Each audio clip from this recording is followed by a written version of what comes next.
শুনেন, আমরা স্বেচ্ছাশ্রমে কাজ করি।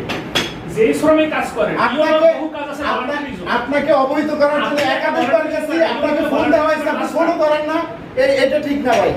আপনি অফিসিয়ালি চিঠি দেবেন, অফিসিয়ালি চিঠি দেওয়ার জায়গা এটা না। কোনটা জায়গা? আপনি কি অফিসিয়াল সিস্টেম আমাদের শিখাবেন? কেন কি শিখাবো? এটা অফিসিয়াল চিঠি দেওয়ার জায়গা না। আমাকে নির্দেশনা দেয়নি আপনাকে অফিসিয়ালি চিঠি দিতে হবে। আপনি ইউনিয়নকে অবহিত না করে আপনাকে কে ইখতিয়ার দিয়েছে আপনাকে এগুলো আয়োজন করা? না, এটা আমি আপনার কাছে গেছি একাধিকবার, আপনাকে পাইনি, আপনাকে ফোন দিছি, আমার রেকর্ড আছে, আমি আপনাকে ফোন দিছি, আপনি ফোন রিসিভ করেন না। আপনার সাথে তো আমার কথা সাক্ষাৎ হয়নি। সাক্ষাৎ হবে কিভাবে? আমি তো আপনাকে পাই না।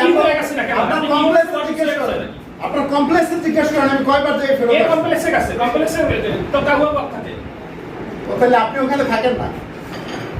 কমপ্লেক্সে আরে মেসেজ আন্ডারস্ট্যান্ড হইছে এটা না। না, এটা হওয়ার কথা না। এটা হওয়ার কথা না। আমি কথা ছাড়া বলছি। এটা হওয়ার কথা। আরে কাছে আমি জিজ্ঞেস করছি স্যার আমি জানি আমি যদি তাহলে পরে যোগাযোগ করবে স্যার আপনি কালকে যোগাযোগ করার কথা। কালকে সে মিটিং আছে, আমরা যাইয়ে ফেরত আসছি, তারপরে বিকালে আসছি, সন্ধ্যার পরে আপনাকে ফোন দিছি। আপনি আমার বাংলাতে গেলেন না কেন? আপনার বাংলাতে অফিস, আপনার বাংলাতে কিভাবে যাবো? আপনার বাংলাতে তো ঢোকাই যায় না। বাংলাদেশ যখন ঢুকতে এলাও করবো তখনই না ঢুকবে, তাহলে ঢোকাই কাছ থেকে যায় না। এখন সে হয়তো চাইতে পারে, আমাদেরকে তো আপনি এলাও করেন না, তাহলে যাবো কিভাবে? আপনার তো জরুরি প্রয়োজনে হলে তো অবশ্যই এলাও হবে।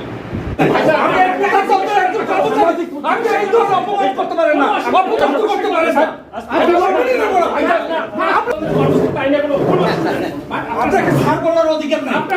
আপনাকে ছাড় করার অধিকার নাই। আপনি আমার ভাইও না। অবশ্যই নয়। এখন নতুন গভর্নমেন্ট আপনাকে ভাই বলার অধিকার দিচ্ছে, ছাড় বলার অধিকার নাই। প্রধানমন্ত্রীর কর্মচারী ঠিক আছে, কিন্তু আপনার বাস্তব ভাই না। আপনি শুনেন, আপনি আমার ভাই না, দরকারও নাই, আপনি আমার ভাই হয়ে থাকেন। আমি সারা শুনছি, ভাই শুনতেছি না। না, আপনার দরকার নাই তো, আপনাকে ওইভাবে আমার দরকার নাই, কিন্তু আপনি তো আমার রাষ্ট্রের কাজগুলো করবেন, তাও তো করতেছেন না। আপনি ফোন ধরেন না কেন? আপনি ফোন ধরতে বাধ্য। আপনার ফোন অবশ্যই করতে বাধ্য না। প্রজাতন্ত্রে আমরা এমন কর্মচারী, সেই কর্মচারীরা শাস্তিও দিতে পারে। আপনি শাস্তি দেন, সমস্যা কি? সেটাই কথা। দেন শাস্তি আপনি। আমরা এমন চাকরি, যে চাকরি তার মালিককে আবার শাস্তি দিতে পারে। আচ্ছা দেন।